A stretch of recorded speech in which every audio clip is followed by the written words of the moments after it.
Hey there folks, welcome to a first look slash review by Redshirts. This time we're talking about a game called Urbo. At first glance, when I got a hold of this game, I thought it was a simple puzzle game. And although the gameplay itself is fairly simple to understand, it is very hard to master, and it also has some surprises that might be so interesting to some folks. So first of all, Urbo. I have the Steam version. I would recommend getting the Steam version. I don't know if it's out on anything else, but besides that, it's a game that's been out since September of 2023. It is a combined match 3 puzzle game in essence of the word, with a lot of twists.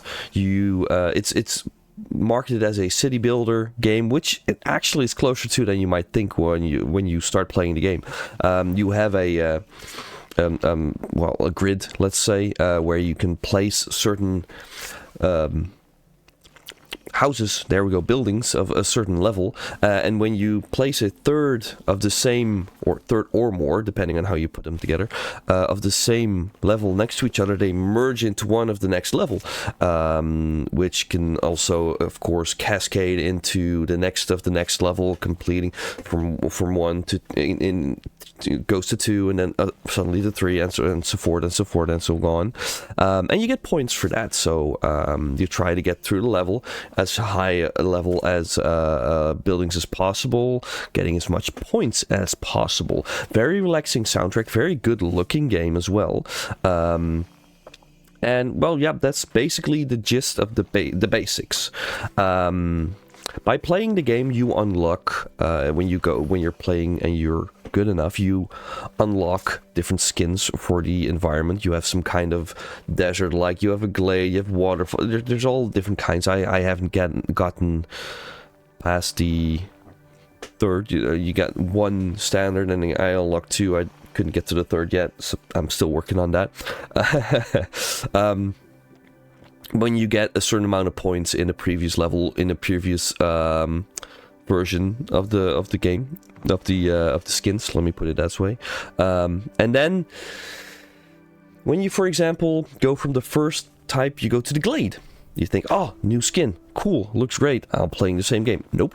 With the glade, you have a tree in the middle, for example, and every house that gets merged or placed next to the tree gets double points, which means you're actively trying to merge and get buildings to be next to one of the squares next to the tree, so you grow in points faster. Also, the tree itself cannot be removed, of course, so that means you have less space to work with. So that's a challenge there. Then the next one after that, the desert, the last one I actually unlocked, has a small platform which you fill up. And once that's filled up, you go to the next platform all of a sudden. And you can fill that one up. And when you fill that one up, you go to the next platform, 3 in all.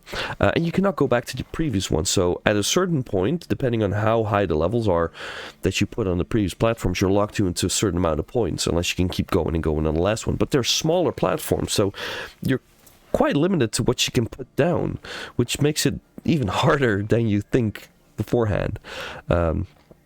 So that's great. And also the game itself, very challenging. I have still yet to find out what the waterfall and the rest give me for extra challenges and how they look, and I really want to get into that because it's really addicting. But besides the fact that you can just play that on your PC, it's also on Steam. You can also play it on Steamdeck, which runs great, by the way. Absolutely great optimization there. But the biggest thing I found to be interesting on this one, you can play this in VR. And yes, it doesn't sound like a big deal for a game like this, but it really gives you literally a different perspective on the game, and it works so well, and it feels so good to play this game in VR. So it's not an expensive game, so if you want to find a good challenging puzzle game that looks great and sounds great, I would suggest getting it just for that. But if you have a VR headset and you like these kinds of games, absolutely no-brainer. This is a must-have. It's so simple yet so well worked out, and it gives you a whole span of options from behind your desk to in the VR space to on the go if you want to. So yeah, there's not a bone in my body that can say that this is not a game that's worth the money. absolutely it is. I'm not really a match 3 type of guy most of the time, so this really caught my attention.